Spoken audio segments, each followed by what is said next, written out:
इतनी मेहनत करी कि वो तक पहुँचाया उसको। चुप रहिए। एक नया कानून पारित हो कि बच्चे अपने माँ बाप को वृद्धावस्था में छोड़ के ना जा सके। सब यहाँ बैठे हुए हैं, खड़े हुए हैं, औलादे हैं, उनको पता चलेगा कि हम लोग कैसे रहते फिर कैसे।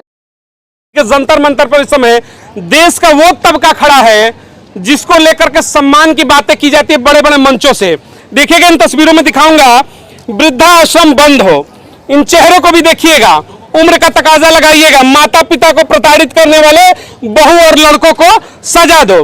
हालिया पंजाब की घटना 2 दिन पहले आपने देखी होगी, मेन स्ट्रीम मीडिया में चल रही थी, किस तरीके से बुजुर्ग माता के ऊपर बेटे के द्वारा पानी डाल करके प्रताड़ित किया जाता है, पीटा जाता है।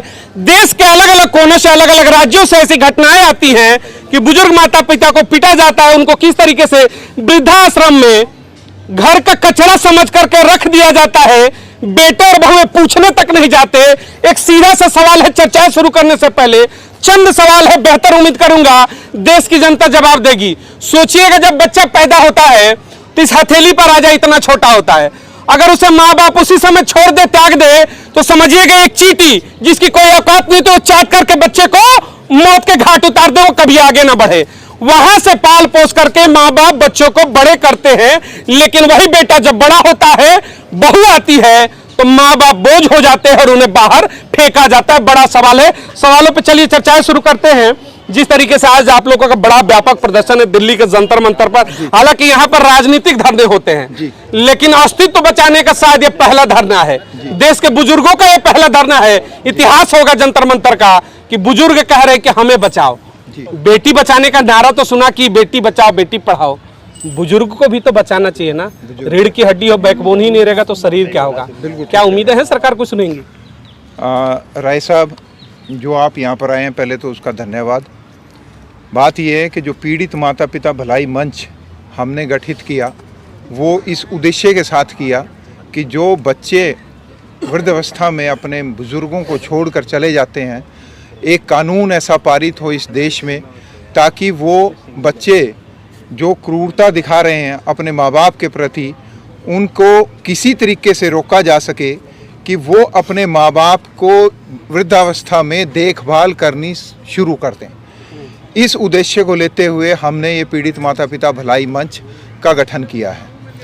उसके तहत हमने हर एक डिस्ट्रिक्ट्स में, हर एक स्टेट्स में, ज़्यादातर स्टेट्स में जाके प्रेस कॉन्फ्रेंस किए और सेमिनार्स किए हैं, ताकि जो विधानसभा में बैठे हैं, पार्लियामेंट में बैठे हैं कानून पारित करने वाले, एक ऐसा कानून पारित करें, सेंट्रलाइज्ड कानून हो, चाहे सीनियर सिटीजन एक्ट 2007 में अमेंडमेंट हो या एक नया कानून पारित हो कि बच्चे अपने माँ बाप को वृद्धावस्था में छोड़ के ना जा सकें।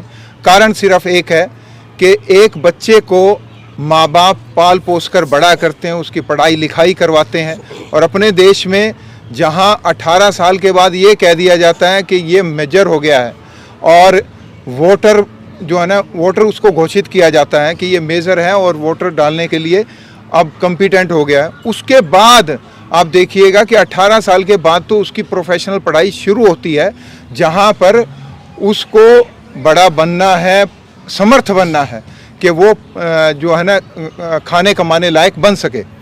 तो उस स्थिति में माँ बाप की जो है बहुत ज़्यादा मेहनत रहती है कि वो उसको डॉक्टर, इंजीनियर, साइंटिस्ट बनाता है, उसके बावजूद, पढ़ने लिखने के बावजूद वो अपने माँ बाप को छोड़ के चला जाता है। मैं दिनेश कुमार जांगड़ा इस पीड़ित माता पिता भलाई मंच का लीगल सेल का प्रधान हूँ और वाइस प्रेसिडेंट हूँ Punjab and Haryana high court bar association का। चलिए, आपने कहा, देखिए एक सवाल उठाया कि कानून बनना चाहिए, देश की संसद जो है, विधानसभा है, कानून पारित करे। देश में देखिए अभी हालिया एक बड़े बड़े पोस्टर आपको जगह जगह दिखते होंगे, 33% महिला आरक्षण। जी हाँ, हमें नहीं लगता कि शायद 33% महिला आरक्षण की जगह पे पहले बुजुर्गों के ऊपर अगर विचार हो जाए तो ज्यादा बेहतर है। देश में कहते हैं कि रेप के ऊपर कानून है, जघन्य अपराध में गिना जाता है, लेकिन हमें लगता है कि अगर रेप से भी अगर कोई जघन्य अपराध है तो बूढ़े माँ बाप को मारना, पीटना, उनको घर से बाहर बेदखल कर देना, यह देश का सबसे जघन्यतम अपराध है। लेकिन सरकारें मौन है। माननीय प्रधानमंत्री नरेंद्र मोदी जी, मैं आपसे कहना चाहूंगा, आपकी उम्र भी लगभग 70 पार है। आप भी इस दायरे में आते हैं, लेकिन बेहतर है कि आप प्रधानमंत्री हैं, आपको सुविधाएं मिलेंगी। लेकिन इन चेहरे का क्या, इन चेहरे का क्या, इन चेहरे का, इस चेहरे का क्या, और इस चेहरे की गलती क्या, इस चेहरे की गलती क्या? इन चेहरों को न्याय कब मिलेगा, मिलना चाहिए कि नहीं मिलना चाहिए, बड़ा प्रश्न चिन्ह है। देश के वो सम्मानित व्यक्ति हैं, अगर हैं तो कहते हैं ना कि गुलदस्ते में सभी फूल होते हैं, तो ये तो वैसे फूल हैं जो हमेशा मतलब उसमें से बेहतर चीजें देते हैं, सुगंध देते हैं। इनको ही बाहर फेंका जाता है कचरा समझ करके। माता पिता के अब बोझ बन चुके हैं। भारत कहते हैं कि परंपराओं का देश है, संस्कृति का देश है, राम राज्य कहते हैं। राम राज्य में बुजुर्गों को बचाने के लिए कानून लाना पड़ेगा क्या? नहीं, बुजुर्गों को बचाने के लिए कानून तो लाना पड़ेगा, और वृद्धाश्रम जब तक बंद नहीं होगा, सर आपके माध्यम से, मीडिया के माध्यम से सरकार से अनुरोध है कि जितने भी वृद्धाश्रम में देश के बंद हों, उसके बाद फिर जो हमारी ये हम सब यहाँ बैठे हुए हैं, खड़े हुए औलादे हैं, उनको पता चलेगा कि हम लोग कैसे रहते, फिर कैसे हम उनको बताते हैं क्या होता है। जब तक वृद्धाश्रम बंद नहीं होगा तब तक हम लोग ऐसे पीड़ित होंगे, ये 100% है। अच्छा, एक सवाल है, क्या वाकई में लग रहा है कहीं ना कहीं संस्कारों की भी कमी आ गई है, या फिर समझना नहीं चाहते? मॉडर्नाइजेशन के नाम पर हम इतने बहक चुके हैं कि जो सम्मान होना चाहिए गार्जियन के लिए वो रहा ही नहीं। अब सम्मान का जहाँ तक सवाल है कि वो 18 साल की उम्र तक बताया इन्होंने कि हम उनको मतलब कि अपने उसमें ढाल लेते हैं, चलो ठीक है। इसके बाद क्या होता है कि बच्चे कहते हैं हम यहाँ जाएंगे वहाँ जाएंगे, जब बाहर जाते हैं तो उससे जो है मतलब कि बहुत बड़ा उनको प्रभाव पड़ता है, जो सामाजिक कुरीतियाँ हैं उनका। इस वजह से हम लोग उसके पीड़ित हैं भी। सोशल जस्टिस का मामला है जिस तरीके से आपने देखिए कहा, ये डॉक्टर आशु भल्ला एम्स को अपने ये मामला क्या है, ये पोस्टर के बारे में बताया? ये मामला मेरे बेटे की मदर इन लॉ है, डॉक्टर आकाश बंसल, उसका ही पोस्टर है। उसको मैंने डॉक्टर बनाया, पढ़ाया लिखाया, MD रेडियोलॉजिस्ट है, इसलिए टॉप डॉक्टर है। उसने PGI चंडीगढ़ से MD करी, वहीं से SR करी। उसकी माँ ने इतनी मेहनत करी कि वो आज तक पहुँचाया उसको। चुप रहिए, देखिएगा तमाम धरनाएं होते हैं ना, आंखों में ये आंसू है, इसलिए नहीं है कि इनको खाने की दिक्कत है। जो व्यक्ति इतना सक्षम है कि अपने बेटों को MBBS करा सकता है, वो जीवन भर खा सकता है, इस बात को लिख कर ले लीजिएगा आप लोग। ऐसा नहीं कि इनको खाने की दिक्कत है, बात है दुख होता है कि जिस बेटे के लिए रात भर जगे, एक एक पैसा इकट्ठा किया, MBBS कराया, उन बेशर्मों से भी कहना चाहूंगा कि शर्म आना चाहिए आंखों में जो आंसू है।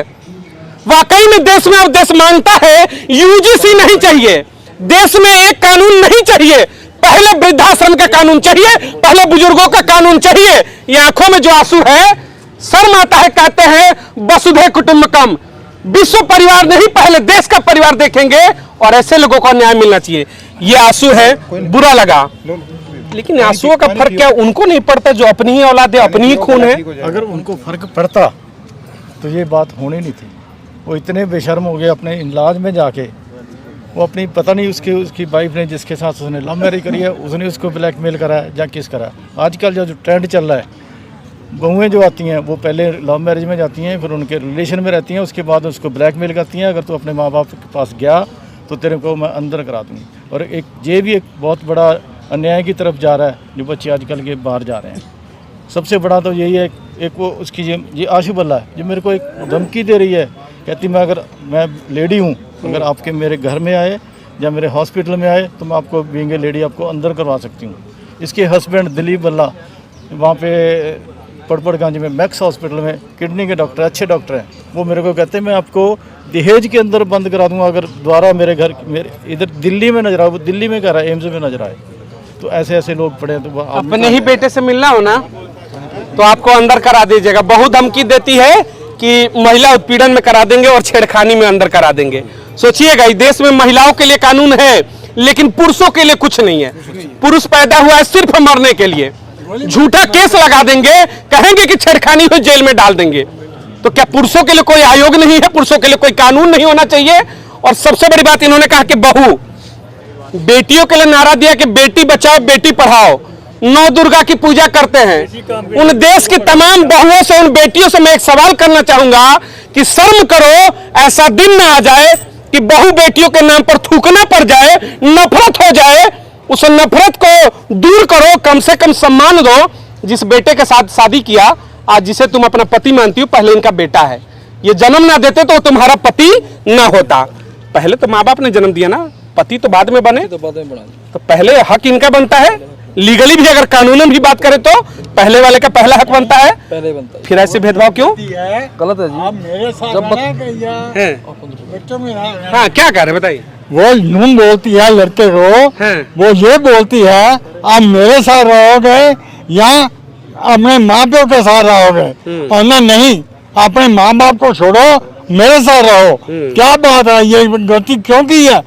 हमने इसको पाला, हमने इसको नूह को लाया, इसलिए कहने का मतलब ये है मेरा, आज तो जो वृद्ध है हमारे जैसे उनको ऐसे करें, गवर्नमेंट को यही कहें कि बाबा मैं यही कहूँगा, उनको सड़क पर डाल दीजिए, उनको गोली मार कर मार दीजिए और गवर्नमेंट फिर शांति होगी।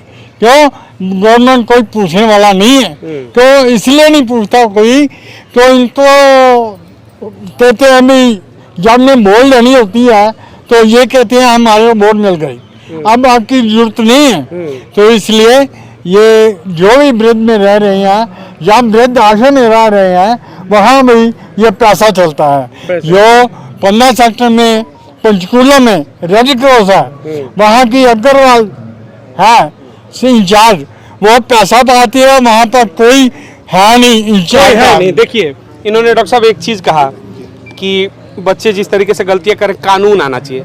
सही बात है, लोकतांत्रिक प्रक्रिया है तो कानून रहेगा तो डर रहेगा, डर रहेगा तो शायद चीजें बेहतर हो जाएंगी। हालांकि कानून कितना प्रभावी होता है हम सब जानते हैं, फिर भी एक उम्मीद है, something is better than nothing वाला हिसाब चलेगा। इन्होंने कहा कि बेटे हैं, कानून आया, अगर नहीं मानते हैं तो सड़कों पर जिस तरीके से कहा कि गोलियां मार दो, वही बेटा जब छोटा होता है, छोटी सी चोट लगती है तो रात भर माँ बाप जगते हैं, आहे भरते हैं कि बेटे को क्या हो गया, लेकर के हॉस्पिटल जाते हैं, पूरी दौलत उड़ा देते हैं। बेटा बचना चाहिए।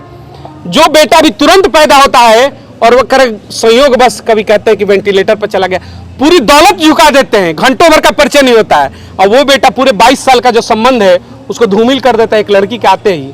तो वाकई में अब कानून की जरूरत है क्या? कानून की जरूरत है। हमारे देश में जो ये संस्कृति का बदलाव आ रहा है कि अपने जो बच्चे हैं अपने बुजुर्गों को छोड़ के जा रहे हैं, उस संस्कृति पे अंकुश लगना चाहिए। ये जो मैरिज के लिए दलाल बैठे हुए हैं, वो दलाली बंद होनी चाहिए कि बच्चों को जो है ना लव मैरिज करवा दिया, पहले लिव इन रिलेशनशिप में रह रहे हैं, उसके बाद में लव मैरिज कर रहे हैं, अपने माँ बाप को बताते ही नहीं है कि कहाँ उन्होंने मैरिज कर ली है, कहाँ नहीं कर ली है, उसके बाद में वो वहीं रहना स्टार्ट कर देते हैं, अपने माँ बाप के पास आते ही नहीं है। तो ये जो उसके ऊपर भी अंकुश लगना चाहिए। मैरिज के ऊपर भी लीगल एक्शन होना चाहिए कि बिना माँ बाप के अनुमति के शादी नहीं होगी, होना चाहिए बिल्कुल। उसकी विटनेस होनी चाहिए माँ बाप की, कम से कम जब शादी हो रही है तो कम से कम उसके माँ बाप की विटनेस हो, ताकि जो समाज में जो है जिस तरह की ये संस्कृति पनप रही है वो खत्म हो सके। क्या कहना चाहेंगे आप सरकारों से? हम यही कहना चाहेंगे कि माँ बाप ने इन बच्चों को पैदा किया, पाला, पढ़ाया, लिखाया, बहुत कुछ किया, और माता आप गिलेठा में पढ़ती रही तो बच्चे को सुख की जगह पे उठा के डालती थी। वो दिन बच्चों को भूल गए और आज बच्चों को धक्के दे रहे हैं, बच्चे धक्के दे रहे हैं माँ बाप को। तो हम ये बोलते हैं कि जैसे बच्चे धक्के देते हैं ना, इनके बच्चे आगे आएंगे तो इनको इससे भी ज़्यादा धक्का देंगे। ये समझ लो आप, ये बच्चे आपको आगे धक्का देंगे, ये सिलसिला चलता रहेगा, ये चलता रहेगा।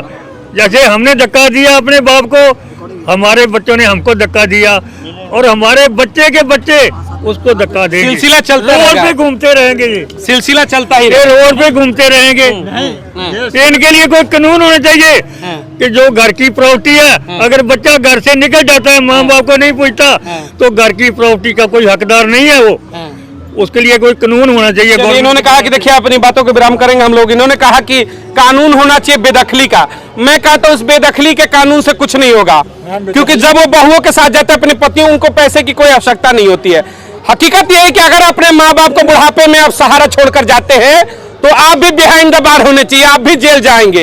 ये कानून जरूर होना चाहिए। जो मैरिज, इन्होंने कहा कि तमाम marriage.com खुले हैं, शादियों पे शादियां कराते हैं, उनके ऊपर भी अंकुश लगाना चाहिए। बिना माँ बाप की अनुमति के बेशक शादियां नहीं होनी चाहिए।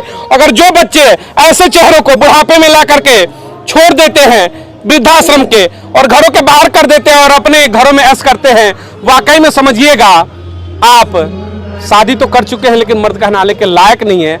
आप जैसी शायद नपुंसक औलादे ही हैं जो समाज में ऐसी विकृतियां पैदा कर रही हैं। सनातन संस्कृति का देश है, कहते हैं कि हमारे यहाँ परंपराएं चलती हैं। यकीन मानिएगा, सनातन संस्कृति के पूरे लंबे इतिहास को उठाइएगा, ऐसी परंपरा कभी नहीं रही है।